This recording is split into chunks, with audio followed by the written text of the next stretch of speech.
The statements we're about to show you are from the Holy Quran, and is said to be the official, unchanged, pure word of God, revealed over 1400 years ago.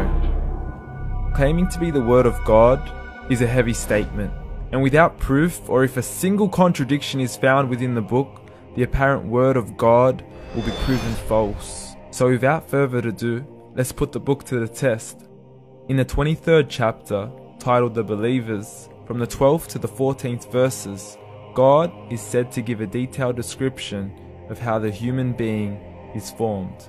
It begins by saying, "We then placed him as a sperm drop in a place of settlement, firmly fixed. Then we made the drop into a alaqa." We will translate this word very soon. "And then we changed the alaqa into a lump.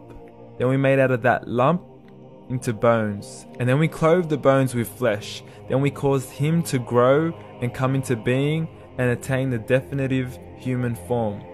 In the 21st century, we can now safely say that this verse is clearly describing the process of human development in correct chronological order.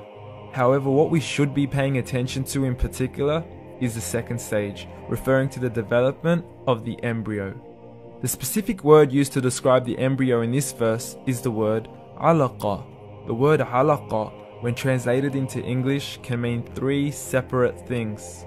Firstly, a blood clot, or to be suspended, that is to be hanging or clinging to something, or thirdly and finally, a leech.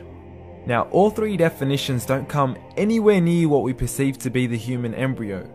So, why are these words used, and what significance do they share with the human embryo? Can the embryo be described as a blood clot? Well, what do you think?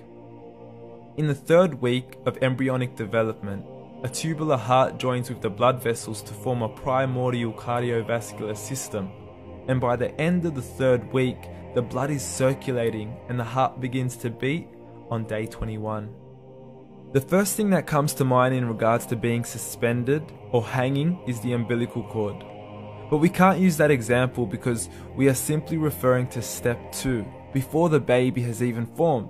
But we now know today that the umbilical cord is formed from the connecting stalk. And the connecting stalk is formed as soon as the embryo is formed. The embryo's connecting stalk has even been described by John Allen and Beverly Kramer as an object to suspend the developing embryo in the extra-embryonic column. So an embryo is suspended and does have a strong resemblance with a blood clot.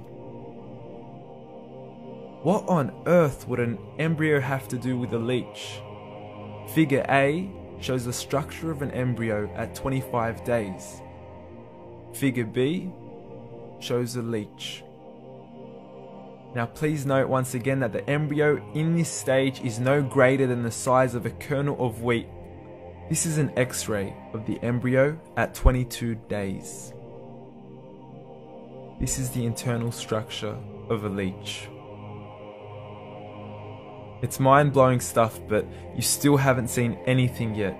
This is the head of the embryo at 22 days. The detail you are seeing right now is absolutely impossible to be seen with the human eye and can only be seen with a microscope. This is the back end of a leech. There's no other words used to describe this other than mind-blowing. The pictures we have shown you are impossible to be seen with the human eye or even to be predicted by the human mind. Once again, the verses we have shown you were revealed over 1400 years ago to a man who couldn't read nor write. Are these the words of God? Descriptions of the human embryo in the Quran cannot be based on scientific knowledge in the 7th century.